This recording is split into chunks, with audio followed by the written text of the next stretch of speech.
আসসালামু আলাইকুম, আমি মোহাম্মদ আব্দুল বারে। এবার আপনাদের সামনে হাজির হয়েছি বর্ণ লেখার কৌশল নিয়ে। আমরা শিক্ষার্থীদেরকে যখন শিখাবো তখন আগে বাক্য শিখাবো, তারপর শব্দ, তারপরে বর্ণ। এক কথায় বলতে গেলে শুরুতে আমরা তাদেরকে বাক্য থেকে, শব্দ থেকে অংশে, অংশ থেকে বর্ণে নিয়ে আসবো। যেমন আমরা যে পাঠে যাব, ওই পাঠে যদি আমি বলি শিক্ষক প্রথমেই একটি শিক্ষা উপকরণ দেখাবেন, শিক্ষা উপকরণের আগে থাকবে এবং শিক্ষা উপকরণটা শিক্ষক লুকিয়ে নিতে পারেন। দেখো তো আমার আগে কি আছে, তোমরা কি দেখতে চাও? তখন শিক্ষার্থী বলবে জি দেখতে চাই। তখন শিক্ষার্থীকে দেখাবেন।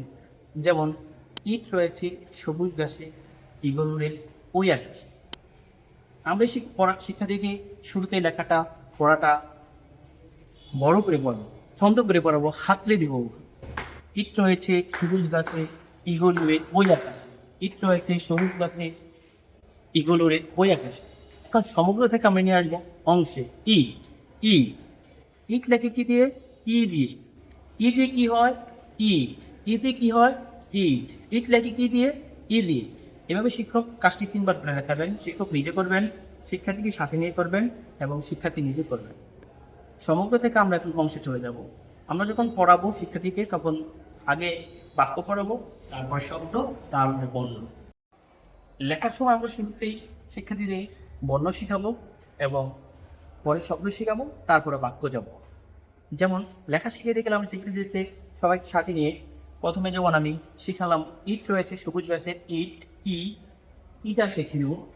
মাত্রার ইট রেখে একদম সমানভাবে দিয়ে এইভাবে ঘুরিয়ে এই করে এই, এটা এইভাবে এই, এইভাবে দিয়ে এই, এটা কি? ই। এটা কি? ই।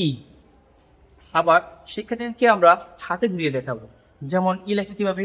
আমরা এভাবে না করে এভাবে এই এই এই এই, এটা কি? ই।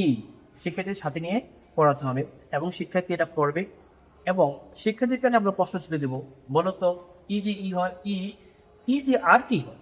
তখন শিক্ষার্থীরা নিজের মন থেকে উত্তর দেওয়ার চেষ্টা করবে এবং শিক্ষার্থীরা নিজের মন মতো এক একটা করে শব্দ বলতে পারবে এবং শিক্ষার্থী এইভাবে শব্দ গঠনের আইডিয়া তৈরি হবে। আমরা কি শিখবো? দৈনিক 2টি করে ছন্দ আকারে পড়বো এবং বর্ণ শিখাবো একটি করে বর্ণ যদি লেখার প্র্যাকটিস করি তাহলে আমরা শিক্ষার্থীদের কখনোই ভুলাতে পারবো। শিক্ষার্থীরা সহজে মনে রাখতে পারবে। দৈনিক যদি একটি করে আমরা বর্ণ শিখাই এবং সঠিক সঠিক মাত্রা এবং সঠিক আকৃতি, সঠিক প্রবাহ ঠিক রেখে আমরা শিক্ষার্থীদেরকে বর্ণ শেখানোর চেষ্টা করব। সবাইকে ধন্যবাদ।